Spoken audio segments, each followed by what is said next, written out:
Jackie TV நேயர்களுக்கு வணக்கம். நான் உங்கள் ஜாக்கி சேகர் நம்மோடு இணைந்து உரையாட வந்திருக்கிறேன். இது மார்ச் 8, 2025 அன்று ஒளிபரப்பான பெண்கள் தின சிறப்பு நேரலை. இதில் பெண்களுடைய வாழ்க்கையில் மறக்க முடியாத நிகழ்வுகளை பற்றி பேசியிருந்தோம். இதனுடைய முதல் பாகத்தை தான் இந்த எபிசோடில் பார்க்க போகிறோம். அதற்கு முன்பாக இந்த தளத்தை இதுவரை சப்ஸ்கிரைப் பண்ணாலும் சப்ஸ்கிரைப் பண்ணுங்கள், லைக் கமெண்ட் ஷேர் பண்ணுங்கள். ஸோ விரிவான பார்வைக்கு stay tune with us.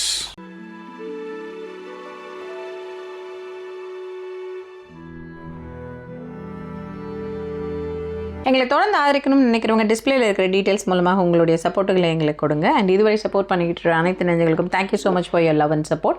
And support பண்ணும்பொழுது ஃப்ரெண்ட்ஸ் அண்ட் ஃபேமிலிங்கிற கேட்டகரியில் சப்போர்ட் பண்ணுங்கள். பெண்கள் தின சிறப்பு நிகழ்ச்சி மார்ச் 8 பெண்கள் தின கொண்டாட்டங்கள் உலகெங்கிலும் நடைபெற்று வருகிறது. ஸோ அது குறித்து நம்ம ஏதாவது ஒரு ஸ்பெஷலாக ஒன்று பேசுவோம் அப்படின்னும் போது உங்கள் வாழ்க்கையில் நடந்த சம்பவங்கள் குறித்து மறக்க முடியாத சம்பவங்கள் எதுவாக இருந்தாலும் அதை பகிர்ந்துக்கலாம் அப்படின்னு ஒரு செஷன் ஒன்று பண்ணலாம் அப்படின்ட்டு. ஏன்னா இன்னைக்கு நம்ம பண்ணிட்டோம்னா நாளைக்கு லீவ் விட்டுருவீங்களா அப்படின்னு கேட்டாங்க. இல்லை இன்னைக்கு பண்ணலன்னா நாளைக்கு நம்ம பண்ணுவோம் அப்படின்னாங்க. நாளைக்குன்றது வேணாம், அதுக்கு இன்னைக்கே பண்ணிட்டு போயிடலாம் அப்படின்ட்டு. என்னை பொறுத்தவரையிலையும் வந்தேன்னா எப்போ வேணாலும் பேசிட்டு போகலாமே, இதில் என்ன இருக்குது அப்படின்ட்டு. ஏன்னா அந்த ராஜி கார்த்திக் ஒரு மெசேஜ் அனுப்பிச்சிருந்தா, அண்ணா நீங்கள் ஒரு நாள் நீங்கள் லீவுன்னு சொன்னீங்கன்னா டெய்லி பார்த்து பேசிட்டு ஒரு நாள் லீவுன்னும் போது ஒரு மாதிரி கை காலெல்லாம் விடன்னு ஆகுது, ஒரு மாதிரி படபடப்பாகுது. அன்னைக்கு நான் ஒரு ஃபீல் இல்லாமல் போகிற மாதிரி ஒரு ஃபீல் இருக்கு அப்படின்னு அவன் சொன்னான்னு வச்சுக்கோங்களேன். ஸோ அதன் பொருட்டு சரி லைவ் வந்துடலாம் அப்படின்னு ஒரு விஷயம், ஒரு ஃபீல், தட்ஸ் ஆல். ஓகே சொல்லுங்க. இப்போ இப்போ நீங்க கேட்ட கொஸ்டின் மகளிர் தினத்துல தான் ஏதானும் மெமரபிள் மூமெண்ட்ஸா இல்லை அது எந்த நாளான்ற என்ன ஒன்னாலும் இருந்துட்டு போட்டோம். ஓகே மகளிர் தினம் நம்ம சும்மா ஒரு பேச்சுக்கு சொல்லணும். மகளிர் தினம்னு ஒரு பேச்சு. உங்க வாழ்க்கையில் நடந்த மறக்க முடியாத சம்பவங்களை பகிர்ந்துக்காங்க. இப்போ என் வாழ்க்கையில் மறக்க முடியாத சம்பவம் ஜட்டி துவச்சி ட்ரௌசர் தொலைஞ்சு போன கதைன்னு ஏகப்பட்ட கதைகள் இருக்குது. முத்தம் கொடுக்க போய் டப்புன்னு உதட்ட முடிக்கணும், ஏகப்பட்ட கதைகள் இருக்கு, சொல்றதுக்கு ஏகப்பட்ட கதைகள் இருக்கு. அதனால உங்களுடைய கதைகளை மட்டும் சொல்லுங்க. உங்க கூட யாராவது இருந்தாங்கன்னாலோ இப்ப அவங்க உங்களோட டிராவல் பண்ணிக்கிட்டு இருக்காங்கன்னா அவங்கள வரட்டி கிழக்காதீங்க. இல்ல பொதுவா சொல்றேன் மேடம், அந்த மாதிரி மறக்க முடியாத சம்பவங்கள் நம்ம வாழ்க்கையில் நிறையவே இருக்கு. அந்த மாதிரி உங்க வாழ்க்கையில் மறக்க முடியாத சம்பவங்கள் இருக்கு. சிலது சொல்லவே முடியாது. ஆமா ரொம்ப புரியுதுங்களா? சில விஷயங்கள் சொல்லவே முடியாது. அப்படி இருக்கும்போது அதுக்கான விஷயங்களை நம்ம சொன்ன மேடம். அதுதான், நான் வேற ஒன்றும் தப்பா சொல்ல. ஓகே, என் வாழ்க்கையில மறக்கவே முடியாத சம்பவம்னா என்ன ஜாக்கி? அப்படியே டக்குன்னு நீங்க சொல்லும்போது நிறைய நீங்க சொல்ற மாதிரி நிறைய வந்துட்டு போகுது. ஆமா, இது சொல்லக்கூடாது, இதை சொல்லக்கூடாது, இதை சொல்லக்கூடாது அப்படின்னு நீங்க தடுமாறுது. எனக்கு புரியுது மேடம். உங்க வாழ்க்கையில தான் ஏகப்பட்ட சம்பவம் இருக்கே மேடம். சொல்லுங்க. இப்பதான் உங்க ஆபீஸ்ல 2-3 பேர் போட்டி போட்டுட்டு இருக்காங்க. ஐயோ, அந்த 3 பேருமே யாரு, எத்தனை வயசானவங்க, இருந்துட்டு போட்டாங்க. ஒரு பேச்சுக்காவது ஓகேன்ற அளவுக்கு நீங்க அக்செப்ட் பண்ணிருக்கீங்க, அதுவே பெரிய விஷயம் தானே மேடம். இது அந்த ராயல் மேலே இவரு எல்லாமே அவங்க 2 பேரும் அடிச்சுக்கிறாங்க. 75 வயசியா 2 பேரும் தான் அடிச்சுக்கிறாங்களே. இன்னொருத்தர் ரிசப்ஷன்ல இருக்கிறவர், அவருக்கு ஒரு 65-68. இந்த நீங்க போய் பேசுற அந்த வயசான அம்மான்னு சொல்றாங்களே அப்படின்னு செந்தில் சொல்லுவாங்க. அடே வந்துருட்டா கோழி குருடா இருந்தாடா, குழம்பு ருசியா இருக்குல்ல அப்படின்னு வருன்னு வச்சுக்காங்க. அந்த மாதிரி. சரி ஓகே, சரி நீங்க சொல்லுங்க. சரி, என்னுடைய வாழ்க்கையில மறக்க முடியாத சம்பவம் அப்படின்னா நிறைய விஷயங்கள் இருக்கு. ரொம்ப ஹாப்பியான சம்பவங்கள் அப்படின்னு பாத்தீங்கன்னா ஃபர்ஸ்ட் ஃபிளைட் எப்பவுமே மறக்க முடியாது. இல்ல நான் ஃபர்ஸ்ட் டைம் ஃபர்ஸ்ட் ஃபிளைட் உண்மையிலே மறக்க முடியாது. ஆமா, first flight, first night, first flight, first night, அப்புறம் எல்லாம் சொல்லுங்களா வருஷலா. ஃபர்ஸ்ட் நைட்டு அப்புறம் நான் கேட்பேன், ஆனா கேட்டா அப்புறம் அதேதான் தேவையா. ஸோ அது மறக்க முடியல. என்னென்ன மறக்க முடியல அப்படின்ற மாதிரி யோசிச்சு பார்த்தீங்கன்னா நிறைய விஷயங்கள். அவ்வளோதான், எனக்கு ஒன்றும் பெருசாக ஞாபகம் இல்லை. உங்களுக்கு ஏதாவது சுவாரஸ்யமாக வந்தால் ஞாபகம் வந்தால் டக்குன்னு சொல்லுங்க ஜாக்கி. அதுக்கப்புறம் நம்ம என்ன சுவாரஸ்யம் ஏங்க கேட்டது அவங்க கிட்ட, அவங்க தான் சொல்லணும். பட் இப்போ என் வாழ்க்கையில் நான் ஏற்கனவே சொல்லிட்டேன், என் ட்ரௌசர் தொலைஞ்சு போச்சு. அது என் வாழ்க்கையில் மறக்க முடியாத ஒரு விஷயம். நான் சொல்லிட்டேன். நான் தான் ஓகே. அனிதா வம்புக்கு எடுத்திருக்காங்க. ஃபர்ஸ்ட் வீடியோ லைவ் வரும்போது சொன்னேன் தொப்பை நல்லா தெரியுதுன்ட்டு. இப்பயும் தொப்பை நல்லாவே காமிக்கிறேன். இதுதான் என் தொப்பை. இதுக்கு மேலே தூக்கி காமிச்சா அப்புறம் அது இதே அடிச்சிருவாங்க. சரி, இப்போ வரைக்கும் யாருமே அவங்களுடைய அந்த மெமரபிள் மூமெண்ட்ஸ் அப்படிங்கிற மாதிரிலாம் எதுவுமே ஷேர் பண்ணலை. ஸோ எனக்கு வந்து என்னோட மெமரபிள் மூமெண்ட் நான் ஸ்டார்ட் பண்ணது வந்து ஃபர்ஸ்ட் ஃப்ளைட்டுங்கிறது வந்து அதுவுமே வந்து இங்கே லோக்கல் ட்ரிப்லாம் இல்லாமல் ஒரு இன்டர்நேஷ்னல் ட்ரிப் தான் ஃபர்ஸ்ட் ஃப்ளைட் அனுபவம். அது வந்து ஏன்னா அதை பற்றி நிறைய படிச்சிருக்கோம், ஒரு ஏர்போர்ட் பற்றி நிறைய படிச்சிருக்கோம். அந்த பயணிகள் கவனிக்கும் அப்படிங்கிற புக் வந்து நிறைய விஷயங்கள் வந்து அதில் படிச்சிருக்கேன். ஸோ அது வந்து அன்ஃபர்கெட்டபிள் மூமெண்ட். அது வந்து நானா தனியா பண்ண விஷயங்களுக்காக சொல்றேன். இப்போ தனியா ஒவ்வொரு மனுஷனுமே தனியா பண்ற விஷயங்கள் நிறைய இருக்கு மேடம். அது அவங்க ஷேர் பண்ணிக்க முடிஞ்சா ஷேர் பண்ணலாம். இப்போ எனக்கு இந்த விஷயங்கள் நான் ஷேர் பண்றேன், உங்களுக்கு அந்த மாதிரி தனியா நீங்க பண்ண விஷயங்களை ஷேர் பண்ண முடியும்னா ஷேர் பண்ணுங்க. சரி வாங்க சொல்லுங்க. சொல்லவா? சொல்லுங்க. ஸோ அது வந்து அது வந்து கல்யாணம் ஆயிடுச்சப்ப மேரேஜ் முடிஞ்சு ஒரு எத்தனை மாசத்துலயே ஜாக்கி ஒரு 3 மாசத்துலயே போற மாதிரி இருந்தது நினைக்கிறேன். 3 மாசத்துலயோ 2 மாசத்துலயோவே அந்த ட்ரிப் வந்து அமைஞ்சது. ஸோ அதனால that was one of my memorable moment. அப்புறம் எல்லாருமே வந்து பொதுவாக வந்து ஃபர்ஸ்ட் சம்பளத்தை சொல்லுவாங்க. அது வந்து மறக்க முடியாத அனுபவம் பண்ணுவாங்க. அப்புறம் எல்லாருடைய வாழ்விலுமே திடீர்னு இந்த பீரியட்ஸ் டைம், அதாவது ஃபர்ஸ்ட் வந்து வயசுக்கு வந்தது கூட அவங்க வாழ்க்கையில மறக்க முடியாத சம்பவம் தான். அப்படி எனக்கு அதெல்லாம் இல்லை மேடம் சொல்றேன். பொதுவாக திடீர்னு இப்படி ஒரு விஷயங்கள்லாம் வரும்போது அது கூட வாழ்க்கையில மறக்க, அதுக்கான சம்பவங்கள், அதற்கான ரியாக்ஷன்ஸ், அப்புறம் கல்யாணம் மாப்பிள்ளை வந்து பாக்குறேன் அப்படின்னு சொல்லும்போது முதலாக சம்பளம் வாங்குறது, இதெல்லாமே வந்து அது வந்து மறக்க முடியாத நிகழ்வு. மறக்க முடியாது. ஆமா, இப்போ முதல் முத்தம் மறக்கவே முடியாது. அது யார்கிட்ட வாங்கணும், எப்படி வாங்கணும் அப்படின்றதெல்லாம் இருக்குது இல்ல. இது மாதிரி இப்போ ஒரு ப்ராசஸ், அது பெரிய ப்ராசஸ். மறக்க முடியாத அனுபவம், மறக்க முடியாத சம்பவம் அப்படின்றது பெரிய ப்ராசஸ்ன்னு சொல்றேன். ஆமா சார். அந்த மாதிரி உங்களுக்கு யாருக்காவது லைவ் வந்து உங்களுக்கு மறக்க முடியாத சம்பவங்கள் இருந்தால் தயவுசெய்து போடுங்க. இல்லைன்னா இவர் என்னைய வந்து தேர் எழுத்து தெருவில் விட்டு தான் மறுவேலை பார்ப்பாருன்னு வச்சுக்கோங்களேன். ஸோ இல்லை, அதனால வந்து அவங்களாம் வந்து இது சும்மா என்னதான் கதை பேசிட்டு இருக்காங்க பார்த்து போகலாம் அப்படின்றதுக்காக வந்திருப்பாங்க. ஓகே, அதனால சொல்லுங்க. சரி, அடுத்து மறக்க முடியாத சம்பவம் என்ன அப்படின்னா புள்ள பெத்தது. அது உண்மையிலே பெரிய மறக்க முடியாத சம்பவம். ஏன் பெரிய மறக்க முடியாத சம்பவம் அப்படின்னு நான் சொல்றேன்னா, எனக்கு கொடுத்திருந்த டேட் வந்து மார்ச் ஃபர்ஸ்ட் வீக்லயே வந்து டேட் கொடுத்துட்டாங்க. ஆமா, ஓகேவா? ஃபர்ஸ்ட் இந்த டாக்டரே என்ன சொல்லுவாங்க, ஒரு தடவை நான் போய் அவங்கள்ட்ட செக்கப்புக்கு போகும்போது தான் சொல்லுவாங்க, நீ எவ்வளோ குட்டியா இருக்கேங்கிறது வந்து நீ வந்து செக்கப்புக்கு படுத்துக்கிறோம்ல, அப்பதான் என்னால வந்து ரியலைஸே பண்ண முடியுது. ஏன்னா 6 அடி தான் அவன் பெட் போட்டிருப்பான். இல்லை மேடம், அது வந்து எப்படின்னு செக்கப்புக்கு படுக்கும்போது தான் போது அப்புறம் அது ஒரு விஷுவலைஸ்டா வரும்போது அவங்க பார்க்கல சார். விஷுவலைஸ்டா யாருமே கேட்கல சார். நீங்க ஏதாவது சரி ஓகே வந்து ஓடுறதுக்குன்னே இருக்கிறது சரியா? ஸோ அது வந்து என்னன்னா, அப்போ எப்பவுமே என்ன சொல்லுவாங்க டாக்டர் வந்து, மைண்ட்ல ஃபிக்ஸ் பண்ணிக்கோ, நீனு 80% வந்து உனக்கு வந்து சிசேரியன் தான், சி செக்ஷன் தான் அப்படிங்கறத சொல்லுவாங்க. அப்புறம் இவங்க தம்பி இருக்காப்ல இல்ல பாலா, அவனுமே என்ன சொல்லுவான், அதே தான் சொல்லுவான், அன்னி சி செக்ஷன் தான் இருக்கும் 90%. அவன் 90% சொல்லுவான் அவன். அதனால நீங்க வந்து சும்மா ஏதாவது எக்ஸ்பெக்ட் பண்ணிக்கிட்டு இருக்காதீங்க, அதுக்கேற்ற மாதிரி ப்ரிப் ஆகி போங்க அப்படின்வான். எனக்கு இந்த யாழி பிறந்த கதையெல்லாம் விடுவோம்.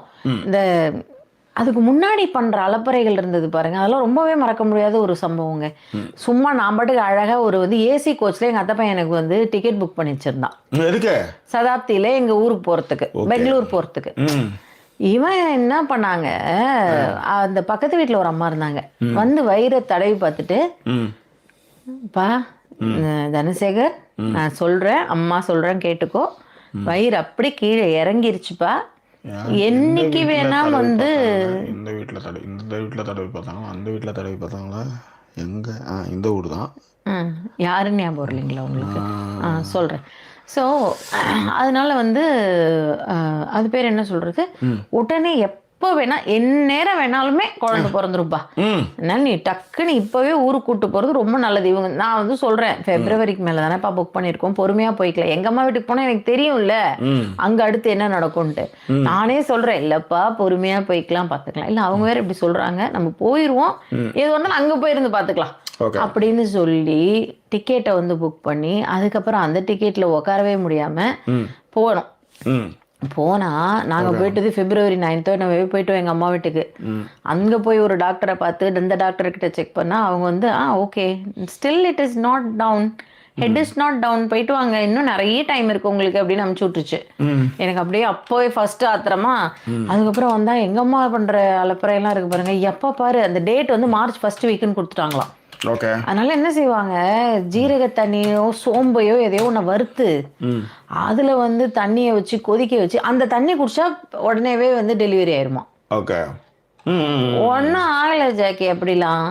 அதுதான் உங்களுக்கு தான் தெரியுமே இந்த கதை தான். ஆமா ஆமா. ஐயோ, நீங்க ஏதோ கள்ளப்புருஷன்கிட்ட சொல்ற மாதிரி சொல்லிட்டு இருக்கீங்க என்கிட்ட. உங்களுக்கு தான் பாதி ஞாபகம் இருக்காது ஜாக்கி. Okay okay. இப்ப இன்னைக்கு காலைல கூட தான் பேசிட்டு இருந்தோம் இல்லைங்களா, ஏதாவது ஒரு விஷயம் சொன்னதா உங்களுக்கு மறந்துருது இல்ல, அதனால திருப்பி என்ன பண்றது, மத்ததெல்லாம் ஞாபகம் இருக்குல்ல, வயசாகுது அதனால எல்லாத்தையும் மறதியாவே இருக்குது.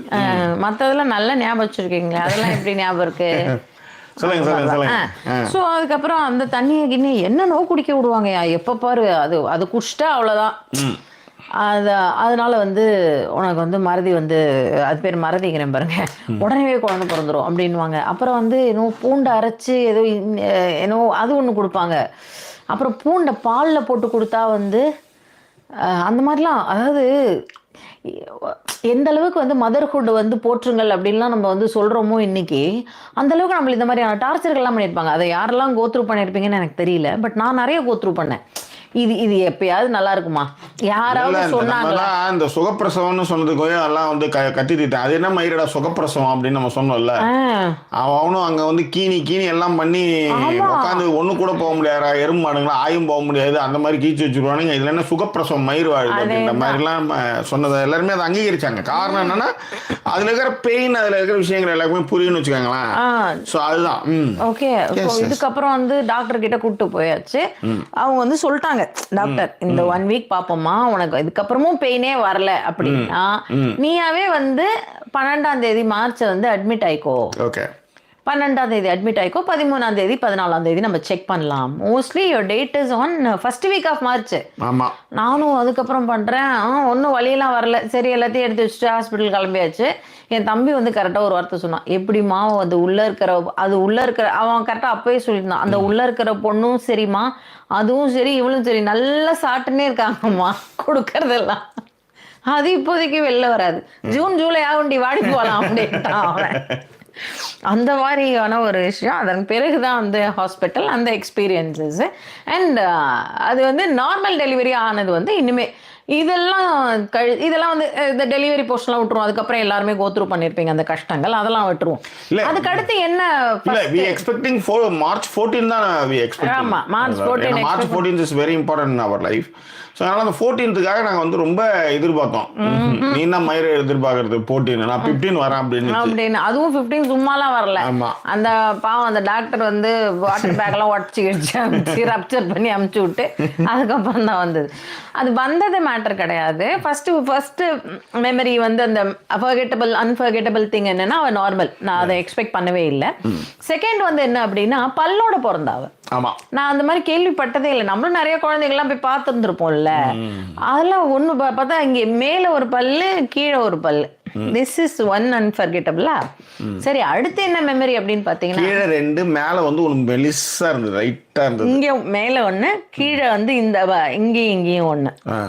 அதான் மொத்தம் 3 பல்லு. 3 பல்லு மொத்தம். மேல வந்து அது வந்து நம்ம கையில ஈத்துடலாம். ஆமா, அத போனோம். அதுக்கு அடுத்து ஒரு காமெடி நடந்தது. அதுக்கு அது வந்து நம்ம கையால ஈத்தாலே வந்து பின் அது பல்லா வந்துறதுக்குள்ள இது வந்துட்டு போகுது. ஆமா, இல்லைன்னா பல்லு ஃபுல்லா முளந்துதான் வந்துருக்கும் பொழுது சரி நான் போயிட்டு வரேன் அப்படின்ற மாதிரி கிளம்பிட்டாங்க பொழுது.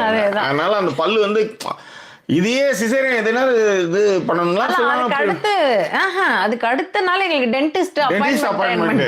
உலகத்துல வந்து பிறந்த குழந்தைக்கு 2வது நாளே டென்டிஸ்ட் அப்பாயின்ட்மென்ட் போனது நாங்க தான். டென்டிஸ்ட் அப்பாயின்ட்மென்ட் நிறைய குழந்தைங்க பல்லோட பிறந்து இல்ல, எங்களுக்கான எக்ஸ்பீரியன்ஸஸ் நாங்க சொல்றோம். எங்க சர்க்கிள்ல பார்த்தது இல்ல. அதுக்கப்புறம் டென்டிஸ்ட் கிட்ட போய் அந்த டென்டிஸ்ட் வேற பாவம் குட்டி பொண்ணு என்ன வேற வந்து ஒரு 2-3 தடவை வந்து சமாதானப்படுத்திட்டு போச்சு. குழந்தை பயங்கரமா வீறிட்டு அழும், நீங்க வந்து கவலைப்படாதீங்க அப்படின்னு சொல்லிட்டு சொன்னுச்சு.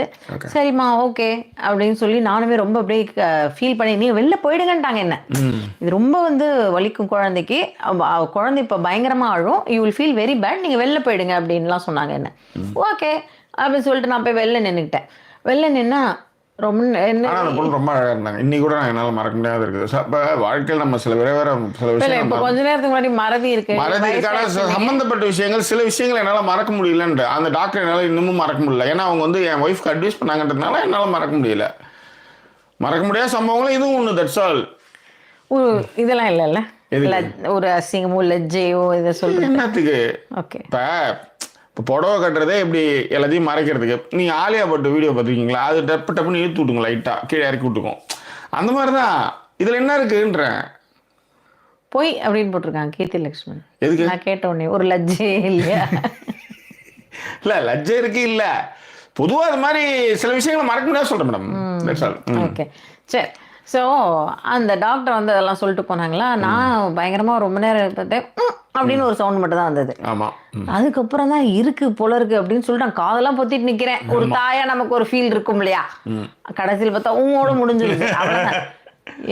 யோ daughter is more stronger than you அப்படின்ட்டு போச்சு அந்த அம்மா. ஓ அவ்வளோதான். என்ன அழுகலையா அப்படின்னு நான் இவங்க தான் உள்ளே போனாங்க பயங்கரமா. இப்பதான் தெரியும் அந்த மேல இருக்கிறத இழுத்துட்டாங்க. அவ்வளவுதான். சும்மா அப்படியே மேல இருக்கிற பல்லு வந்து கையால இழுத்துட்டாங்க, கீழே இருக்கிறது மட்டும் ஒரு கீழி விட்டாங்க. ஆமா அவ்வளவுதான். அது வந்து அதோட முடிஞ்சு போச்சு. ஸோ இதெல்லாம் வந்து பயங்கரமான first time experiences are unforgettable memories. வேற என்ன, வேற ஏதாவது போட்டிருக்காங்களா? எதுவுமே தெளிவா இருக்குதுங்க எல்லாருமே. நீங்க உங்க கதையை சொல்லுங்க, என் கதையெல்லாம் சொல்லி எதுக்கு? Digitally recorded. நீ ஏதாவது சொல்லிட்டு போயிடுவ, நான் ஏதாவது போட்டு வச்சு எங்கேயாவது மாட்டிக்கிட்டு 8வது கமெண்ட் நீ போட்டிருக்கேடி, அது என்ன கதை சொல்லுன்ட்டு புத்தகாரன் கேட்டா என்ன பண்றது? பாசிபிள் இருக்குல்ல.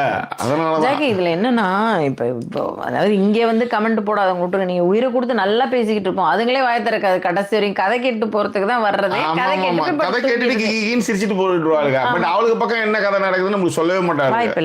அதனால நம்ம அதை சொல்றதே இல்லை இப்பெல்லாம். சொல்லுங்க. ஓகே சரி. நான் இப்போ என்னால் இதுக்கு மேல என்ன கதை சொல்றது? நான் என் கதையெல்லாம் சொல்லிட்டேன். ஓகேவா? இங்க போய் யாராவது கமெண்ட் படிக்கிறேன், யாராவது அவங்க கதையை சொல்லியிருந்தாங்கன்னா ஓகே, லெட்ஸ் ப்ரொசீட். ஓகேவா? ரைட். பாலாகிருஷ்ணா அப்பயுமே வந்து ரொம்ப நாள் கழிச்சு வந்திருந்தாரு. ஓகேவா? ஸோ அவர் வந்து மைக் கிடச்சிருச்சான்னு கேட்டிருந்தாரு. அப்புறம் எடுத்துட்டேன். அண்டு நீங்கள் இன்னைக்கு சீக்கிரமா வந்ததுனால லைவுக்கு வந்துட்டேன் அப்படின்னு போட்டு. இன்னைக்கு அதுவே இன்னைக்கு லீவ் விடுறதா நாளைக்கு விடுறதா, இல்லைன்னா காலையிலே முடிச்சிருப்போம். வீட்டுக்கு ஒரு கெஸ்ட் வந்துருந்தாங்களா, அதனால கொஞ்சம் பிஸியாக போச்சு. அதுக்கப்புறம் ஆரம்பிச்சா மைக்கோடைய அந்த மேக்னெட் வந்து அவங்க சாவியில் காரோட சாவியில் ஒட்டிட்டு போயிடுச்சு. அதுக்கெல்லாம் தடவி எல்லாம் இப்போதான் ஒரு விதையா வந்து. இது ஒரு மறக்க முடியாத சம்பவம் தான். ஆமா இல்லை, இது மறக்க முடியாத சம்பவம் என்னன்னா, திருண்டு மேக்னெட். அது நம்ம எங்கெங்கேயோ தேடுறோம், இங்கே கீழே மேலே அங்கே இங்கே. அதாவது எப்போவுமே நான் வந்து ஜாக்கியோடைய பாட்டி மாதிரின்னு வச்சுக்கோங்களேன். சம்டைம்ஸ் பயங்கரமாக ஐடியா கொடுப்பேன். சம்டைம்ஸ் என்னென்னா, இங்கே தான் வச்சுருந்தேன், அந்த பையன் எடுத்தா, நான் அதுக்கப்புறம் வாங்கி வச்சிட்டேன்னு சொல்கிறாங்க ஜாக்கி அந்த மைக்கோட மேக்னெட்டை. நான் ஒருவேளை நீங்கள் பேக்குள்ளே வச்சுருப்பீங்களோ அப்படின்னு சொல்லிட்டு. எது ஒரு 25 நாளைக்கு முன்னாடி இல்லை, அது 1 மாதத்துக்கு மேலே அந்த பேக்கை நான் யூஸ் பண்ணவே இல்லை. அது ஓரமாக தூக்கி வச்சுட்டேன். அந்த பேக்கை தெரிஞ்சு பார்க்குறேன்னா உங்களுக்கு கோவம் வருமா வராதா? இல்லை, நான் என்ன யோசிச்சேன்னா, ஒருவேளை அந்த பையன் எடுக்கும்பொழுது அவங்க பத்திரப்படுத்தி வைக்கிறேன்னு அந்த பேக்கில் வச்சுருக்கலாம் இல்லையா?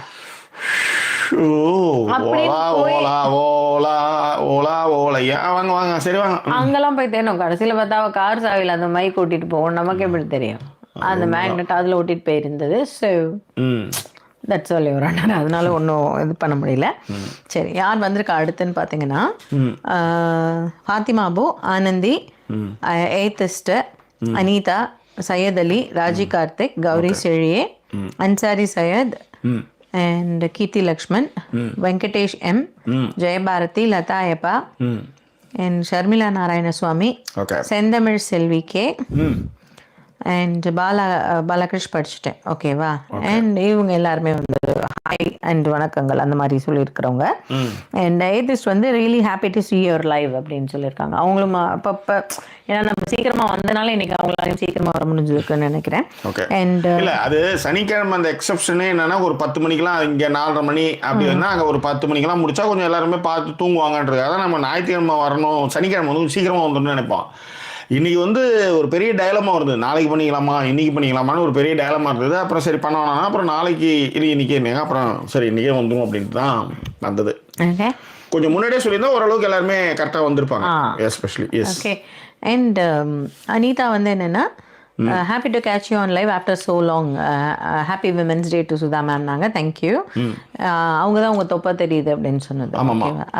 ராஜி கார்த்திக்கும் வந்து ஹாப்பி விமென்ஸ் டே சொல்லியிருக்காங்க, எனக்கும் ஜாக்கெட் டிவி ஃபேமிலியில் இருக்கிற எல்லாருக்குமே. Super super. அண்ட் அன்சாரி சையதும் ரொம்ப நாள் கழிச்சு வந்து லைவ்ல ஜாயின் பண்றேன் அப்படிங்கிறதையும் எனக்கு வந்து விமென்ஸ் டே விஷயத்தையும் சொல்லியிருக்காங்க. கௌரி செழியும் அதே தான், happy women's day to me and jacket TV family லேடிஸ்க்கு சொல்லியிருக்காங்க. அண்ட் கௌரி கோபாலகிருஷ்ணனும் அதே தான், ஹாப்பி விமென்ஸ் டே. பாலகிருஷ்ணன் சொல்லியிருக்காப்ல 2001 என்னோட அக்காவுக்கு மேரேஜ் ஆகி அவங்க கனடாக்கு போறாங்கன்னா ஃபர்ஸ்ட் டைம் அழுதுட்டு மறக்க முடியாத மொமெண்ட் எனக்கு அப்படின்னாரு. ஏன்னா அந்த மாதிரியான மூமெண்ட்ஸ்ல தான் வந்து நான் கூட எல்லாம் எனக்கெல்லாம் எவனும் அழலை, நான்லாம் இவங்களை கல்யாணம் பண்ணி போறப்ப அவ எட்டி அதுதான் மேட்ரு. சரி இப்பயாவது ஒரு முடிவு வந்தது அப்படின்ட்டு. ஆமா ஆமா ஓகேவா. என்ன அப்படியே இருந்தாலும் நம்ம இன்னொன்னு இருக்கு அவனுங்களே. இப்ப என்ன இப்ப இது எதுக்கு அழணும்? ஏதாவது தெரியாத பையனா இருந்தா கூட ஐயோ அவன் எப்படி வச்சு படம் என்னன்ட்டு, இவன் எப்படி இருந்தாலும் இவங்க வந்து இவன் சொல்லு அவன் வந்தான் போனா நீ நான் சொல்லு இதுல என்ன இருக்கு நான் என்ன சொல்லுவேன் ஊருக்கே ராஜாவும் வீட்டுக்கு தொடப்ப கட்டன்றது தெரிஞ்சு போனக்காது சொல்லுங்க என்ன இருக்கு சொல்லுங்க. சேம் சார் அதேதான். ஸோ அதனால பெரிய ஒரு வருத்தம் இருக்கும்பொழுது தானே வந்து அழுக வரும். பிளஸ் பார்க்க முடியாம இருக்கும். அந்த மாதிரியான கல்யாணங்கள்ல வந்து அரேஞ்ச் மேரேஜ்னா ரொம்ப மாமியார் வீட்டுக்கு எப்படி போறதுன்னு ஒரு சங்கோஜம் இருக்கும். கூடவே சுத்திட்டு இருந்த செவ்வாழையாச்சு அப்படின்லாம் இருக்கும். நாம தான் வாரம் 2 நாளைக்கு ஒருக்கா எங்க அத்தை வீட்டுக்கு போயிருவேன். வாரம் வந்து பெங்களூர் போயிருவேன். அப்புறம் என்ன அவனுங்களுக்கு ஒன்றும் பெரிய மிஸ்ஸிங் ஃபீலிங் இல்லை. ரொம்ப வருஷம் கழிச்சுதான் அவனுங்களுக்கே தெரிஞ்சது. அவனுக்கு தான் ஆளாளுக்கு ஒன்னொன்னு வாங்கி கொடுத்துட்டு இருப்பானுங்க. ஒருத்தன் மொபைல் ரீசார்ஜ் பண்ணுவான், ஒருத்தன் வந்து இந்த அது பேர் என்ன சொல்றது இது ப்ரொவிஷன்ஸ் வாங்கி கொடுக்கறது, இந்த மாதிரியான விஷயங்கள்லாம் வந்து பண்ணிட்டு இருந்தானுங்க. திடீர்னு ஒரு நாள் எல்லாருமே ஒன்னாவை மீட் பண்ணப்பதான் கண்டுபிடிச்சானுங்க, நான் இதை பண்றேன் நான் அதை பண்றேன்டா. அவளுக்கு முதல்ல எல்லாரும் ஸ்டாப் பண்ணுங்கடான்னு எங்க அம்மா இருக்காங்க பாருங்க வில்லிங்க அந்த விஷயத்துல அவங்கதான் வந்து போட்டு கொடுத்து எல்லாத்தையும் ஸ்டாப் பண்ணிட்டானுங்க. ஸோ அந்த மாதிரியான விஷயங்கள் தான் அதுல. Okay I can understand Bala. ஏன்னா எனக்கு ரொம்ப க்ளோஸான ஒரு அத்தை பையன் வந்து அவளோட தங்கை கல்யாணம் ஆகி வரும்போது ஃபர்ஸ்ட் டைம் அவன் அழுகிறதெல்லாம் பார்த்தேன். நான் ரொம்ப ஃபீல் பண்ணி நான் தான் வந்து அவனுக்கு தண்ணிலாம் கொடுத்து ஆசுவாசப்படுத்தி இதுக்கெல்லாம் போய் அழற அப்படின்னா இன்னொருத்தர்ல அவன் அப்படி அழுதான். டேய் எப்படி நான் அவன் அழறப்பயாவது நம்ம வாயை மூடிட்டு இருக்கணும்ல. அவங்ககிட்ட போய் லாஜிக்கா வேற பேசினேன். டேய் நீ எப்படி இருந்தாலும் சென்னையில இருக்க, அவன் இங்க இருக்க, இவ்வளவு நாள் வரைக்கும் நீ தனித்தனியாதான்டா இருந்தீங்க, இப்ப இருக்கிற அழற அப்படின்னு வேற. அதனால அதுவும் I can related. S. Venkatesh M சொல்லியிருக்காரு, hi Jackie sir, Venkatesh from பொள்ளாச்சியா. I lust your voice and wisdom, humour in your speech. Love அப்படிங்கிறதுக்கு பதிலாக லஸ்ட் வந்து இன்னும் அதிக காதல் இல்லையா? உங்களுடைய வாய்ஸ் அண்ட் விஸ்டமா, ஹியூமர் இன் யுவர் ஸ்பீச் ரொம்ப பிடிக்கும். Watch Notting Hill, Pretty Woman, Baby Girl movies, I liked all அப்படின்னு போட்டிருக்காரு. Thank you so much. இந்த இதுல எல்லா படங்களுமே எனக்கு ரொம்ப பிடிச்ச படம். பிரிட்டி உமன், பேபி கேர்ள் வந்து ரொம்ப இம்பார்ட்டன்ட் மூவி. சென்னையில இப்போ ரிலீஸ் ஆகி போயிட்டு இருக்குன்னு நினைக்கிறேன். I think so. மிஸ் பண்ணாதீங்க. ஜெயபாரதி அவர்களும் ஹாப்பி விமென்ஸ் டே சொல்லியிருக்காங்க. தேங்க்யூ. லதா எப்பவும் ஹாப்பி விமென்ஸ் டே சொல்லியிருக்கா. அண்ட் ஷர்மிளா நாராயண சுவாமி ஹாய் சொல்லியிருக்காங்க. செந்தமிழ் செல்வி சொல்லியிருக்காங்க, பாண்டி பஜாரில் என்னுடைய சம்பள பணத்தில் ஃபர்ஸ்ட் டைம் ஒரு நல்ல ஜோடி செருப்பு வாங்கியது இனிமையான அனுபவம். That's good, really good, really good. ஏன்னா இதே மாதிரி ஒரு செருப்பு ஒன்று போடும்போது எங்க அப்பா திட்டினாரு. ஆமா எதுல எவ்வளவு செலவு. அல்ல அவரு அப்படி திட்டலைங்க. எனக்கு அவர் பெரிய ஆச்சரியம் என்னன்னா, பெருசா நோட் பண்ண மாட்டார் இவங்கள நான் நினைச்சிட்டு இருந்தேன். அதாவது ஃபர்ஸ்ட் டைம், அதாவது ஒரு மாதத்துக்கு ஒருக்கா போவோம்னு வச்சுக்கோங்களேன். இல்லை ஆமாம் 1 month இல்லை 1.5 months ஒருக்கா போவோம். ஃபர்ஸ்ட் டைம் போகும்போது இவங்களோட செப்பல் வேறையா இருந்தது. எங்களால ஞாபகம் இருக்கு. அடுத்த டைம் போகும்போது அந்த செப்பல் மாற்றிட்டோம். இந்த 150 ரூபா செப்பல் அப்போ. ஸோ அடுத்த டைம் போகும்போது மாற்றிருந்தா ஏமா அப்போ தான் கூப்பிட்டு கேட்டார், என்னம்மா செருப்பு புதுசாக வாங்கினே இருக்கான் அப்படின்னாரு என்கிட்ட. எனக்கு நான் சாதாரணமாகவே ஒரு 5 செட் செப்பல் வச்சுருப்பேன். அது வந்து நான்லாம் வந்து இந்த வார் போட்டதை வந்து வாரம் மாத்தி போட்டு அந்த ப்ளூ ஒயிட்டும் இருக்கிற செப்பல் அது வந்து அப்புறம் பின்னால வந்து அது பாத்ரூம் செப்பல்னு சொல்லுவாங்க. அதுக்கு வந்து வார் மாத்ததுக்கு காசு இல்லாம பின்னுலாம் போட்டுக்கலாம் நடந்து போனது, பஸ் பிடிக்க போகும்போது அவுத்துக்கும் நிறைய சம்பவங்கள் அதுல நடந்து. அதுல என்னன்னா அந்த அந்த எப்போ வந்து நம்ம தூக்கி போடணும்னா அந்த ப்ளூ லேயருக்கு மேல ஒயிட் லேயர் இருக்கும். அந்த ஒயிட் லேயர் தெரிஞ்சு ப்ளூ தெரிய ஆரம்பிக்கும் போது தூக்கி போட்டுருணும். அதுக்கு மேலே அது வேலைக்கு ஆகாது. ஏன்னா அதுக்குள்ளே வந்து எல்லாமே இதாகிடும்னு வச்சுக்காங்களேன். அந்த மாதிரி தான் இருந்தது. அப்பதான் இந்த பேரகன்லாம் வர ஆரம்பிச்சது. கரெக்ட். பாரு மியாமி குஷன் பாரு, காலுக்கு நல்ல செருப்பு பாரு, இதெல்லாம் அப்பதான் நான் சொல்றது வந்து 90sல இருந்து அந்த 2000 இருக்குல்ல, இந்த ரோஜா ரஹ்மான் இதெல்லாமே வந்து அந்த காலகட்டம் தான் வந்து மன்மோகன் சிங்கோடைய புதிய பொருளாதார கொள்கையும் சரி. அப்போ நரசிம்மராவ் இருந்தார். முன்னாடிலாம் ஒரு ஸ்கூட்டர் வந்தால் புக் பண்ணி என்ன 8 மாதம் 10 மாதம் 2 வருஷம்லாம் கழிச்சுலாம் ஸ்கூட்டர் வாங்குற மாதிரியான ஒரு சூழலில் புதிய பொருளாதார கொள்கை காரணமாக இந்தியாவில் எல்லா பொருட்களும் வந்து ஒரு என்ன சொல்கிறது சந்தைப்படுத்தப்பட்டது. அதன் மூலமாக எல்லாருக்கும் எல்லாமே கிடைக்க ஆரம்பிச்சது ஈஸியாக. That's the thing. Okay. So அதை அவர் கேட்டோடனே எனக்கு ஆச்சரியமா இருந்தது. இது என்ன அப்படி இருந்தாலுமே போன வாட்டி ஒரு செருப்பு இந்த வாட்டி செருப்புனா நம்ம தான் ஒரு 3-4 செட்டு வச்சிருப்போமே. இது என்ன இது ஒரு கொஸ்டினாவே எனக்கு படலை. நான் போயிட்டு உங்க அப்பா என்ன கேட்கிறாருப்பா எனக்கு புரியல அப்படின்னு சொல்லிட்டு இவங்களை பாட்டி விட்டு போயிட்டேன். அப்போ வந்து அட்வைஸ் பண்ணாரு, ஒரு பொருள் எது கூட அனாவசியமா வாங்குற தேவையில்லாம அப்படின்னாரு. அப்புறம் நான் போய் சொன்னேன்ப்பா காலேஜுக்குலாம் போறாங்க அவங்க, அங்க போகும்பொழுது இந்த மாதிரியான செப்பல்ஸ் தேவையா இருக்கு, நீங்க சொல்ற அந்த செப்பலும் வீட்டுல இருக்கு ஒன்றும் பிரச்சனை இல்லை அப்படின்னு சொல்லி அவரை வந்து நான் ஆஃப் பண்ணேன். ஏன்னா இல்லைன்னா அவர் எதுக்கு என்ன அப்படின்னு கேள்வி கேட்டால் நம்ம இதுக்கெல்லாம் என்ன பதில் சொல்றது அப்படிங்கிற மாதிரியான விஷயம். ஓகே. அண்ட் ஃபாத்திமாவும் கீர்த்தியும் எதுக்கு சிரிச்சிருக்காங்கன்னு தெரியல, ஆனால் சிரிச்சு வச்சிருக்காங்க. Sharmila Narayanasamy happy women's day சுதான்னு சொல்லியிருக்காங்க. தேங்க்யூ ஷர்மிளா உங்களுக்கும். அண்ட் பாலாகிருஷ்ணன் சொல்லியிருக்கப்ப நீங்க லைவுக்கு வர டைம்ல டயர்ட்ல தூங்கிடுவேன், அதனாலதான் அடுத்த நாள் தான் வீடியோ பார்ப்பேன், நாளைக்கு லீவு ஸோ லைவுக்கு வந்துட்டேனக்கா. நான் ஓகே இல்ல ஆக்சுவலி இதுக்காக தான் நாங்களும் வந்து லைவுக்கு வந்து சனிக்கிழமைனா வந்துடணும், கொஞ்சம் சீக்கிரமா வந்துருவோம் அப்படின்ட்டு இங்கேயும் வெளியே போகலாம் கொஞ்சம் சீக்கிரம் வந்துடலாம். ஏன்னா சனிக்கிழமை ஞாயிற்றுக்கிழமை நம்மளால வந்து ப்ரெடிக்ட் பண்ண முடியல, வெளியில போறோமா முன்னாடி வர்றோமா பின்னாடி போறோமான்னு தெரியலன்றதுனால அந்த சிக்கல்கள் இருக்குன்னு வச்சுக்கோங்களேன். இல்லைன்னா நம்ம முன்னாடியே சொல்ல முடியும். பட் எனிவே சனிக்கிழமை மோஸ்ட்லி வர்றதுக்கு காரணமே என்னன்னா ஓரளவுக்கு லைவுக்கு வராதவங்க வரணுன்றதுக்காக தான். எஸ், இந்தியாவில் இருப்பவர்களுக்கு வந்து இந்தியாவில் மகிழா கண்ணன்லாம் வந்து பெல் அடிச்சுலாம் வந்துட்டு இருக்காளே. ஆமாம்மா, இல்லை நான் சொன்னது இந்தியாவில் இருப்பவங்களுக்கா. இந்தியாவில் எஸ் கரெக்ட் தான். ஏன்னா இந்தியாவில் இருக்கணும் விடிய காத்தால 2:30 மணிக்கு வரும்போது அவங்க பெல்லாம் ஏண்டி என்ன எப்போ பார்த்தாலுமே ஒருத்தர் இந்தியாவில் இருக்கிற வந்துகிட்டே இருக்கிறா, என்னம்மா பண்ணுறேன் என்ன தூங்கியோ இல்லையான்னா 10 மணிக்கு தூங்கிடுவேன், 1:30 மணிக்கு பெல்லு வச்சு எழுப்புவேன், எழுந்தா நம்ம பின் கமெண்ட்ல அது போட்டிருக்கோமே அந்த வாட்ஸ்அப் சேனலுக்கு வந்து பார்ப்பேன், என்ன தலைப்புன்னு பார்ப்பேன், திரும்ப தூங்கிடுவேன், திரும்ப 2:30 மணிக்கு எழுந்திருப்பேன், உங்க கூட வந்து பேசிட்டு இருக்கேன். இதுல என்ன அந்த 1 மணி நேரம் 2 மணி நேரம் பேசிட்டு 4 மணிக்கு திரும்ப படுத்துறது, அதேதான் திரும்ப படுத்து 6 மணிக்கு எழுந்து பண்ற மாதிரியான ஆட்கள்லாம் நமக்கு இருக்காங்கன்னு வச்சுக்காங்களேன். அதனால இல்ல அது உண்மைதான். ஆனா இன்னைக்கு பாவம் அவளுக்கு தெரியாது. சோ அவ நம்ம லைவ் டைம் போட்ட டைம்ல அவ படுத்து இருந்திருப்பா. ஆக்சுவலா அவ வந்து எல்லாமே 1 மணிக்கு தான் வைப்பா. சோ எழுந்து பார்த்தா நம்ம லைவ் முடிச்சிருந்திருப்போம். கோல்டன் கப்புள்ஸ் என்னது கோல்டன் கப்புள்ஸ் ஒரு கமெண்ட்டையும் போடுவாங்க. சோ அது மாதிரிலாம் இருக்காங்க. S okay. அண்ட் லதா இப்ப சொல்லிருக்காங்க my only happiest moment was when Laya was born.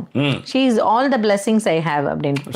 Super. அதனால இப்ப இந்த என்ன பிளெஸிங்ஸ் என்ன அன்ஃபர்கட்டபிள் மொமெண்ட்னு நான் டக்குன்னு அதுதான் லீட் எடுத்து கொடுத்தேன். முதல் சம்பளம், முதல் முத்தம், இது குழந்தை பிறந்தது போறதுன்னு ஏகப்பட்ட விஷயம். முதலா வீடு வாங்கினது, கார் வாங்கினது. அப்படி லீடு எடுத்து கொடுத்துருந்தா பிரச்சனை இல்லை. வேற என்ன சொன்னேன், முதல் முத்தம் வரும்பொழுது ஒருத்தவங்க எப்படி வாயை புத்திக்கிறாங்க அப்படின்றதெல்லாம் ஒரு கதையா எடுத்துட்டு வந்தீங்க. சரி வாங்க சொல்லுங்க.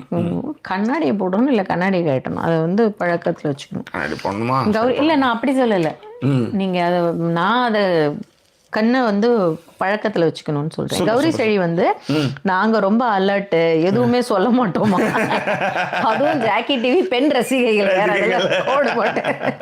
வச்சுக்கோங்க, நீங்களே வச்சுக்கோங்க, இந்த காதலுக்கு மரியாதை சொல்லுவாங்க, வச்சுக்கோங்களேன் நீங்களே வச்சுக்கோங்களேன், யாரு வேண்டான்றது எடுத்துக்கங்க. செம கிரிஞ்சா இருந்ததுங்க உண்மையிலேயே அந்த படம் முடிச்சுட்டு வரும்போது. ஃபர்ஸ்ட் அதுவும் ஒரு ஒன் ஆஃப் த நல்ல மெமரி ஜாக்கி. ஃபர்ஸ்ட் டைம் ஃப்ரெண்ட்ஸோட படத்துக்கு போறோம். நான் அப்பவுமே சொன்னேன், ஏதோ இந்த மாதிரி இப்படிங்கிறான், சண்டையாவது போடுறான், ஜாலியா பண்ணா கை தட்டிட்டு வந்துடலாம், ரட்சகன் போலான்னு இதுங்கெல்லாம் சேர்ந்து அந்த டைம்ல தான் காதலுக்கு மரியாதை. கரெக்டா? அதுக்கு தான் போகணும்னு சொல்லிட்டு எங்க ஊர்ல வந்து எங்க அப்பா வந்து டிக்கெட்லாம் வாங்கி கொடுத்து கொண்டு வந்து விட்டுட்டு சொல்லிட்டு போயிட்டாங்க அந்த தியேட்டர் பர்சன் கிட்ட. வந்துட்டோம். வந்தா அப்படியே ரசிச்சு அழுதுலாம் பாக்குதுங்க. எனக்கு சரியான காமெடியா இருக்கு. மேடம் 96 நீங்க லெஃப்ட்ல டீல் பண்றாரு. 96 படத்தை உலகத்துல அத்தனை பேரும் பொங்கி வழிவான், என்ன ஜாது நீ அங்கேயே நிறுத்திட்டு ஆமா நடுத்தரில் நின்றுட்டு இருந்தா பார்த்தா அப்படின்ற மாதிரி அவன் நின்றுட்டு இருப்பான். நடுத்தரில் விட்டு போயிட்டு என்ன மயிரை புடிங்கிட்டாங்க போய் கேட்கற ஜானுன்ற மாதிரி கேள்விகள் எல்லாருக்குமே உண்டு இல்ல. எங்கால அது லெஃப்ட்ல டீல் பண்ணோம் அந்த அதாவது. ஆனா உண்மையிலே அந்த படம் பார்க்கும்போது ஓகே, பட் அது ரொம்ப சிலாகிக்கிற அளவுக்கு இல்லை. ஆஸ் அ ஃபோட்டோகிராஃபரா அந்த கரை வந்த பிறகு சாங் ரொம்ப பிடிக்கும். அதுக்கான ஷார்ட்ஸ் இதெல்லாம் தான் எனக்கு அந்த படத்தில் ஈர்ப்பான விஷயம். ஒரு ஃபோட்டோகிராஃபராக இருக்கிறவன் ஒரு எக்ஸை வந்து மீட் பண்ணுறான் அப்படின்ற மாதிரி தான் அதை நான் வந்து ஃபாலோ பண்ணேன். ஆனால் இவங்க கொண்டாடுற அளவுக்கோ இல்லை அதை பூஜிக்கிற அளவுக்கு அது ஒன்றும் பெருசாக கிடையாது. அதுல என்ன ஒருத்தன் கட்சி வெளியுமே கையடிச்சிட்டு இருப்பான்ற மாதிரி முடிக்கிறதுல எந்த வகையில் நியாயம் கேட்கறேன் நான். என்ன வாட் இஸ் திஸ் நான்சென்ஸ்? யோசிச்சு பாருங்க. எனக்கு சம்டைம்ஸ் நமக்கு ஒரு தாட் ப்ராசஸ் இருக்கும் இல்ல. நான் டக்குன்னு யாழ்னியை கூட்டு போன படம் அது. சரி இந்த முதல்ல இந்த காதலுக்கு மாதிரி எதையும் முடிச்சிரும் அழுது பாக்குதுங்க. நான் என்னன்னா லவ்னு வந்து லவ்வுக்கு முன்னாடி ஃபேமிலி எல்லாம் கூட தான் இருந்தது. லவ் பண்ணிட்டாங்களாம். அப்புறம் நம்ம வீட்டுக்கே நம்ம போயிடலாம் அப்படின்னு வாங்கலாம். என்னையா அப்படிங்கிற மாதிரி இருந்தது. சரி விட்டுருவோம். இதுங்களாம் அழுது ஃபீல் பண்ணிட்டு அதுக்கப்புறம் ஒன்று லவ் பண்ணிட்டு இருந்த ஒன்று வேற வந்து பாவம் அவனை வேற வந்து அப்போ வந்து கட் பண்ணி விட்டுருச்சு. அதுக்கப்புறம்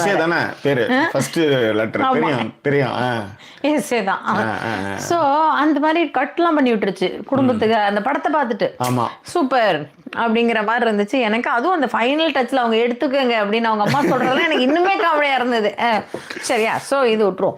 சரி அதுக்கப்புறம் பார்த்தா 96ல இந்த மாதிரி போனோம். அது வந்து அதுவும் ஒன் ஆஃப் த அனுபவம் என்னன்னா குட். நீங்க இதெல்லாம் ஞாபகப்படுத்துறதுக்கு எனக்கு நிறைய மறந்து வயசு வேற ஆகுது. ஆமா அசிங்கமா திட்டுறீங்க அப்படி இல்லையே. கால் மாத்தி உட்காரு. இந்த கண்ணாடி போறதே உங்க ரியாக்ஷன் நீங்க யாருமே பார்க்கலையே பாருங்க. சரியா? ஸோ அடுத்து என்ன அப்படின்னா அடுத்து தனியா அந்த மாதிரி ஃபர்ஸ்ட் தனியா போன படம் இது இல்லையா? அதே மாதிரி இன்னொரு தனியாக போன படம் வந்து 96 ஜாக்கி இல்லை. என்னோட ஆஃபீஸில் என் கூட இருந்த என் டீம் பசங்க. அதன் பிறகு வந்து நானே யாழினி போயிட்டோம், பார்த்துட்டோம், முடிச்சிட்டோம். இந்த பசங்க ரொம்ப ஃபீல் பண்ணிட்டு இருந்தாங்க அந்த படத்துக்கு. யாழினி கரெக்டாக நானு, Suresh, Kumki, Siva. Okay okay okay Yazhini நாங்க போயிட்டு மால்ல போய் சாப்பிட்டு அது பேர் என்னடா தேனி இது மூணார் குரூப். ஆமா அதே. ஸோ ரொம்ப ஃபீல் பண்ணி அதெல்லாம் வந்து பார்த்துட்டு இருந்தாங்க. பார்த்துட்டு வந்தப்ப நான் யாழினி வந்து கேட்டுச்சு என்கிட்ட வை ஷீ இஸ் கிரைங் நவ். நான் சொன்னேன் இல்லடா அவளுக்கு வந்து இப்ப அவனை லவ் பண்றான்ல அவனை விட்டு அவ போகணும். So why she is crying அப்படினு திரும்பவும் நான் சொன்னேன். உண்மையிலேயே இது வந்து இதுதான் வந்து செருப்பால் அடிக்கிற மாதிரியான கேள்வி. அதாவது குழந்தைக்கு லவ்னா என்னன்னு தெரியுது. அப்ப இவனை தான் உண்மையா நேசிக்கிற நீ சொல்லிட்டல. இன்னும் மயிரி நீ வந்து சிங்கப்பூர் போறன்னு தான் யாரும் கேள்வி. ரொம்ப சிம்பிளான கேள்வி கேட்டுச்சு. எதுக்கு இப்ப அதுக்கு சிங்கப்பூர் போறா? அப்ப எதுக்கு போறா? அவளோட ஃபேமிலி அங்க இருக்குல்ல. அப்ப why she is loving this person? டா அவ லவ் பண்ணிருந்தா இப்ப வந்து அவ வந்து ஆனா வந்து she was forced to marry அப்படினா okay that time she was forced to marry. Now he is also not married. He is also love her. இல்ல sorry he also loves her. So அவ வந்துலாம் இல்லைங்க அப்படினா நான் சொன்னேன் இல்ல அவளுக்கு பாப்பா இருக்கு அங்க இருக்குல்ல. அந்த பாப்பா என்ன பண்ணுவான்னு இட் இஸ் அந்த பாப்பாக்கு என்ன இயர் ஓல்டு இருக்கும். அப்படி இல்லைன்னா let her bring the child as well. அதுக்கப்புறம் இவங்க கூட இருக்க வேண்டியதானே அப்படின்னு யாழினி. குட்ரா நல்ல தாட். இது இப்ப யாழினி வந்து கல்யாணம் பண்ணி போகும்போது இதே மாதிரி சிக்கல் இருந்தா யாழினிக்கு தெரியும். அப்பதான் அதனுடைய வேல்யூஸ். ஏன்னா இந்த சமூக நிர்பந்தங்கள் அது இது லொட்டு லொசுக்கு இல்ல. அந்த சமூக நிர்பந்தங்கள்ங்கிற விஷயங்கள் என்னன்றது தெரியும். பட் அதுக்கு நான் இப்படி எடுக்கலாம். இவங்க சொல்லிடுறாங்க. இப்ப யாழினி மாதிரியான ஆட்கள் அதை பேசிடுறாங்க சொல்லிடுறாங்க. ஆனா மத்தவங்க வந்து அதை வந்து சொல்ல முடியாதுன்னு. அதுதான் நம்ம இங்க வந்து சொல்லக்கூடிய விஷயம். இப்ப யாழினி வந்து அதை போல்டா வந்து அவள் அதுதான் இப்போ யாழினியோடைய பாயிண்ட் ஆஃப் வியூ இருக்கு இல்லையா? அதுதான் ரொம்ப கரெக்டான பாயிண்ட் ஆஃப் வியூ. அவன் காதலிச்சு கல்யாணம் பண்ணணும் அப்படின்ற பொண்ணு கல்யாணம் ஆயிடுச்சு போயாச்சுன்றான். அவன் அந்த காதலுக்காக அவன் அப்படியே நிற்கிறான். கல்யாணம் பண்ணிக்கலாம் அப்படியே இருக்கான். ஸோ மீட் பண்ணுறாங்க. அவன் இன்னும் அந்த காதலாக எதாவது இருக்கான். அப்படியே தான் இருக்கான் அப்படின் போது இவன் வந்து எதுக்கு வந்து திரும்ப அங்கே போகணும்? சரி ஃபஸ்ட்டு ஒரு மிஸ் அண்டர்ஸ்டாண்டிங்கில் நீங்கள் அந்த பக்கம் போயாச்சு, கல்யாணம் பண்ணிக்கிட்டீங்க, போயிட்டீங்க. திரும்ப வரும்போது நீங்கள் உங்களுக்கு வந்து உண்மை தெரியுதுல்ல. அப்போ அந்த உண்மைக்கு நேர்மையாக உண்மைக்கு காரணமாக கரெக்டாக இருக்க வேண்டியது தானே. ஏன் வந்து நீங்கள் வந்து விட்டுட்டு திரும்ப நீங்கள் சிங்கப்பூர் போகணும்? சரி குழந்தைன்னா வா அங்கே டிவோர்ஸ் பண்ணிட்டு வான்றதான் யாழினியோடைய. டிவோர்ஸ்லாம் தெரியாது. பட் யாழினியை பொறுத்தவரையும் இப்படி ஒரு லவ்விங்கோட இருக்கணும்னு நீ லவ் பண்ணும்போது எதுக்கு நீ திரும்ப சிங்கப்பூர் போற அப்படின்றதான் யாழினியோடைய கேள்வி ஆக்சுவலி. ஸோ அதுதான் வந்து அடுத்த ஒரு மெமரபிள் மூமெண்ட்டு. ஸோ அடுத்து யாரோட மெமரபிள் மூமெண்ட் இருக்குன்னு பார்ப்போம். அண்ட் கௌரி செழி சொல்லிட்டாங்க இல்லையா நாங்களாம் சொல்ல மாட்டோன்ட்டு. அண்ட் கார்த்திகேயன் சுப்ரமணியம் வந்து ரொம்ப நாள் கழிச்சு வந்து லைவுக்கு வரேன். ராக்கிங் வந்து டிஷர்ட்டா தேங்க்யூ நீங்கள் லைக் போட்டாச்சு அப்படின்னு போட்டிருக்காப்ல. கீர்த்தி லக்ஷ்மன் சொல்லியிருக்காங்க. கீர்த்தி லக்ஷ்மன் அந்த கௌரி பேசுறா அப்படின்னு வாங்களே ஆமா ஆமா இந்த புது வசந்தத்துல அந்த மாதிரி மொமெண்ட் இப்ப இது எனக்கு கீர்த்தி லட்சுமி கமெண்ட் போடுறாங்க. அவங்க என்ன சொல்றாங்கன்னா மெனி இல்ல நீங்க இன்னொன்னு சொன்னீங்கல்ல நீங்க அது கதை கெட்டு போறதுக்கு மட்டுமே இருக்காங்கன்றதுக்காக இருக்கும்னு நினைக்கிறேன் மேபி. அதுக்கு வந்து அவங்க போட்டிருக்காங்க மெனி அன்ஃபர்கெட்டபிள் மொமெண்ட்ஸ் இருக்கு அவங்களுக்கு. First night super sir. First night show first நைட்டுன்னு அதை படிச்சுட்டா உடனே என்ன நீங்க ஃபர்ஸ்ட் நைட் என்ன நான் இவ்வளவு போல்டாவே போட முடியுதா? நான் மறந்துட்டேன் நான் கூட. ஃபர்ஸ்ட் நைட்டை வச்சு ஃபர்ஸ்ட் நைட்டே வா ஓகே செம அன்ஃபர்கெட்டபிள் மூமெண்ட் தான் அது. ஃபர்ஸ்ட் நைட் ஷோ மூவி உல்லாசம். இது ஓலா ஸ்டோரி. சரி உல்லாசமா. அதுக்கப்புறம் ட்ரிப் வித் ஃப்ரெண்ட்ஸ் போனாங்களாம். அப்புறம் my daughter's first smile on the second day. பிறந்ததுக்கு அப்புறம் அது ரெண்டாவது நாள் தான் சிரிச்சிருக்கு பாருங்க. கோமட்ல குத்துறேன் அடுத்த வாட்டி பார்க்கறப்ப. அதுக்கப்புறம் நைட் டிரைவா. ஓகே. சோ இதெல்லாம் வந்து அவங்களுடைய இந்த நைட் டிரைவ்னும் பொழுது எனக்கு ஒரு கேள்விகள் இருக்கு. இப்ப நைட் டிரைவ் யார் கூட அப்படின்றது நமக்கு தோணும் இல்லை. நீங்க ஒண்ணு இல்ல மேடம், அவங்க வந்து சுத்தல் ஓடுறதுக்கே அப்படிதான் மொட்டை தத்த கூட்டையில மாதிரி போட்டு போனா நீங்க ஏதாவது யோசிச்சுக்காங்க. அப்படி சொல்ல மாட்டாங்க அவங்க வந்து எப்படின்னா மொட்டை தத்த கூட்டையில விடுற மாதிரி இல்ல ஜாக்கி. ஃபர்ஸ்ட் இந்த நைட் டிரைவ் உங்களை கேட்கும்போது உங்களோட தான் அப்படின்வாங்க. அங்க போய் உன்னோட தான்டா அப்படின்றோம். முடிஞ்சிருச்சு. That's all. அடுத்து Lathayappa, I have many bad memories, some are impossible to forget, but that's the incredible strength we women here. We carry on and fill more. உண்மை லதாயப்பா. மகிழா கண்ணன் வந்துட்டா. மகிழா கண்ணன் ஆக்சுவலா இப்பதான் வந்து நான் சொல்லிட்டே இருந்தேன் நீ 1:00 தான் ஆயுஷ் 100 அவளுக்கு. அவளை பத்தி இப்பதான் பேசிட்டு இருந்தேன். I have many bad memories, some are impossible to forget. அதான் இப்போ ஆக்சுவலி நான் என்னன்னா இந்த இடத்துல நிறைய ரைட் அது உண்மையிலே அது உண்மைதான். அது ஒன்றும் அது உண்மையிலேயே எனக்குமே அந்த நிறைய இவங்க மெமரிஸ்ன்னு கேட்கும்பொழுது நானுமே கொஞ்சம் நம்மளுக்கு ஃபர்ஸ்ட் மெமரிஸ்ன்னு சொல்லும் பொழுதே நீங்க நல்லா கஷ்டங்கள் தான் நிறைய ஞாபகம் வரும். பட் அதை தாண்டி இன்னைக்கு நிறைய குட் மெமரிஸ் மொமெண்ட்ல இருந்து எங்க அம்மா தான் என்ன டக்குன்னு ஞாபகம் வந்தாங்க. உண்மையிலே அதுதான். ஆனா அதையே இதில் ஆரம்பிப்பாங்க. எவ்வளோ விஷயங்கள் இருக்குது, அதை ஆரம்பிப்போம். அது மாதிரி நம்ம சொல்ல வேணான்ட்டு தான் ஆக்சுவலி நான் அதை சொல்லாமல் மற்ற விஷயங்களை நான் பேச ஆரம்பித்தோம். அதுதான். Yes please. ஒரு நிமிஷம் தண்ணி குடிச்சிக்கிறேன். ஸோ அதன் பிறகு வந்து அனிதா வந்து என்னன்னா உங்க லவ் ஸ்டோரி சொல்லுங்க. எப்போ ஃபர்ஸ்ட் பாத்தீங்க and what made you fall in love? Anitha live வந்து இல்ல அது இல்ல லைவ் ஒரு வாரம் முன்னாடி வந்திருந்தா லவ் ஸ்டோரி தான் சொல்லியிருந்தோம். அந்த லைவை விட்டுட்டு நீனு அந்த லைவ்ல விட்டு இப்ப திடீர்னு வந்து திருப்பி சொன்ன ஒரு எழுதின ஆன்சருக்கு எத்தனை தடவை தான் திரும்ப ஒரே பொண்டாட்டி ஒரே காதல் கதை எவ்வளவு வாட்டி சொல்றது? அதனால அது நிறைய வாட்டி சொல்லியாச்சுன்னு சொல்ல வரேன். Okay, but what made me to fall in love is like என்ன சொல்றது, ஐ ஃபெல்ட் நான் வந்து ஐ கேன் எப்படி சொல்றது, I can be as I ஆம் வித் ஜாக்கி அப்படின்ற மாதிரி தோணுச்சு. You can just travel on this shoulder, ஒன்றும் பிரச்சனை இருக்காது. வித்தவுட் மை என்ன சொல்றது, நான் எதையும் எனக்கு மாத்திக்கணுங்கிற மாதிரியான நிர்பந்தம் இருக்காது அப்படின்னு தோணுச்சு. That made me to fall in love with him. ஓகேவா? சூப்பர். அடுத்து அண்ட் அப்ப நீங்களும் சொல்லணும் what made you to fall in love with ஹர்னு. இல்ல எனக்கு அப்ப லவ் பண்ற ஃபீலே கிடையாது. எனக்கு வாழ்க்கையில காதலும் கிடையாது கல்யாணமும் கிடையாதுன்றது நான் ரொம்ப தெரியாது இருப்பேன். நான் வந்து 96 ராம் மாதிரி நானும் கை அடிச்சுக்கிட்டு கை தட்டிட்டே போயிட்டு இருக்க மாதிரி தான் என் வாழ்க்கை. நான் நிஜமாலுமே அதான் நினைச்சேன். 96 ராமுக்கு ஒரு ஜானு தான் இருந்தா இல்லையா? பட் உங்களுக்கு அப்படி இல்ல அதை சொல்லணும். I have a lot of crushes and lot of love அதுக்கு முன்னாடி. ஆனா எனக்கு அது வந்து அதுதான் அது செட் ஆகாது. ஏன்னா 4 தங்கச்சிங்க இருக்கும்போது அது வாய்ப்பே இல்லைன்னு தான் நான் நினைச்சேன். நான் அதுதான் உண்மை. எஸ். ஓகே. ஸோ ஒரு செகண்ட். ஓகே. ஸோ